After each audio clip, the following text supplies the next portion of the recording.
For this episode, we'll look at this CoCo 2 in the box. Now this is a unique CoCo 2. You'll notice it has the sticker behind it where the model number is. It says 3136A instead of 3127B. And the 64K sticker here, I'll try to peel it back, but if I had to guess, it's going to say something along the lines of 16K. It looks like maybe there's some damage from the residue of the sticker coming on the box. I think it's not working out quite right, but I think it says 16K. And you'll notice that the serial number here is actually handwritten. It's not a printed serial number. I'll get into the whys and what's about those stickers in a bit, but for now, I want to open up the box and take a look at the computer. This is the first time I've actually looked at this particular CoCo, and it looks like it's, I don't know if it's new, certainly not new in the box, but it's well taken care of. The styrofoam pieces are on either side. They look intact, and it looks like the CoCo 2 itself is wrapped in cellophane. So I'll take the pieces off, and put these off aside. Looks in pretty good condition. Pretty clean, no yellowing that I can see. I'll take the cellophane off. And as you can see, this CoCo 2 has the raised keyboard. There's a little bit of yellowing on the shift and the arrow keys and the enter key, but overall it looks good. I'm going to turn this over now and take a look at the bottom. And there you go. There's the kind of this unique label. 326501 is the serial number, and it's a 64K CoCo 2, but it looks a little different than the labels you usually see under the CoCos, and the warranty stickers also not pierced, which means it probably hasn't been opened since manufacture. So that's interesting.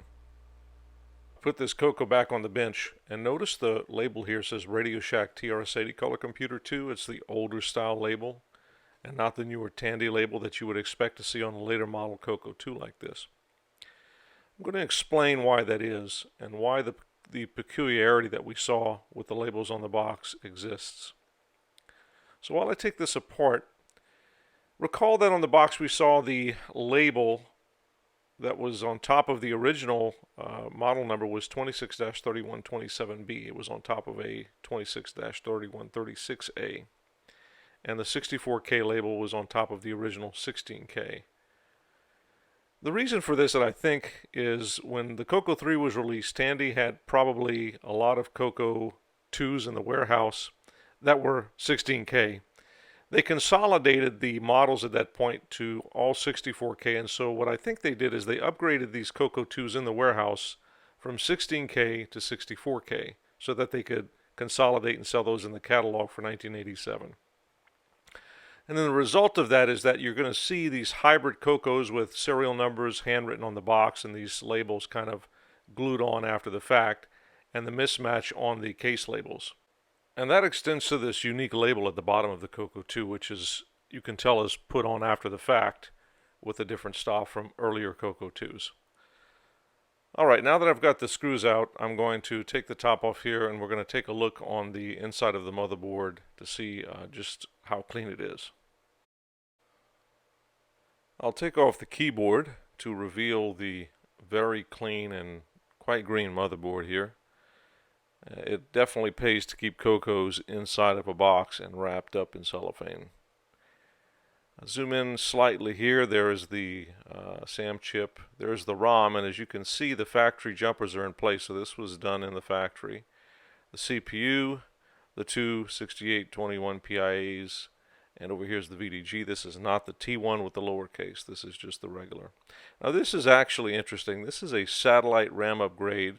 You don't see this on too many CoCo 2s, and it again points to the provenance of this CoCo 2 being upgraded in the warehouse by Tandy.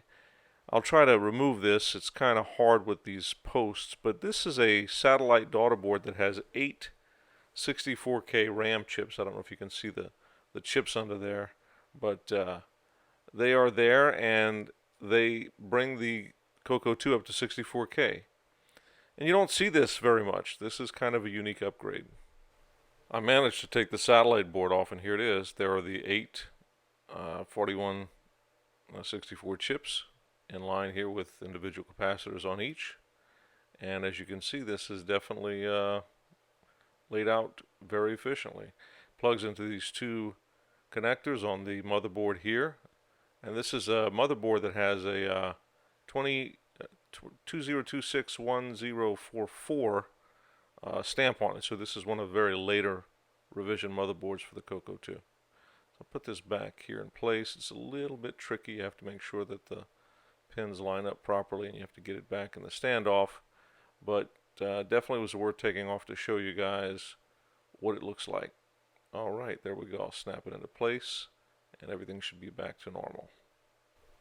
Normally I use a basic program to test the functionality of the CoCo, but this time I'm going to use a program called CoCoRX, which is available on GitHub. You see the URL there. This is a project I started some time back in order to have a comprehensive set of tests to test a CoCo. So there's the menu. See some options there. Go ahead and press number 1 for testing the RAM. That's called the RAM Doctor. And as you can see here, it's going through saying it's a 64K machine, CoCo 1 and 2, and it's actually testing the memory at this point. And it shows no errors. We'll go back, we'll press number 2 for Video Doctor. This is just a quick test with a couple of sample screens, nothing major. Just show some patterns, and then that's pretty much it. I'll do the Sound Doctor next. We'll test that. And I'll stop that. Sound works good. Next is the Keyboard Doctor. So you can press a bunch of keys here, or one at a time, and kind of test to see what's working. Oops, I pressed the break key. That'll actually take you back. I need to fix that. So I'll continue on, test the top row here of alpha keys. And this just kind of gives you a visual indicator of if the keys on the keyboard are working. So this is a manual test that you have to do. You have to press each key one at a time. And it looks like things are working. Alright, so the other tests are joystick, serial, and cassette doctor. The serial is not implemented. I'll do the joystick next. Next I'll try the joystick, starting with the right. The right X and Y from 0 to 63 appear to be working correctly. I will unplug the joystick from the back, plug it into the left, and try that as well. Same joystick, left joystick port. Both the X and the Y are also going from 0 to 63 as expected. Well, there you have it. This is the TRS-80 Color Computer 2, what I called a recycled CoCo 2, repurposed by Radio Shack in the warehouse to 64K and extended color basic. I'm going to give this guy a thumbs up.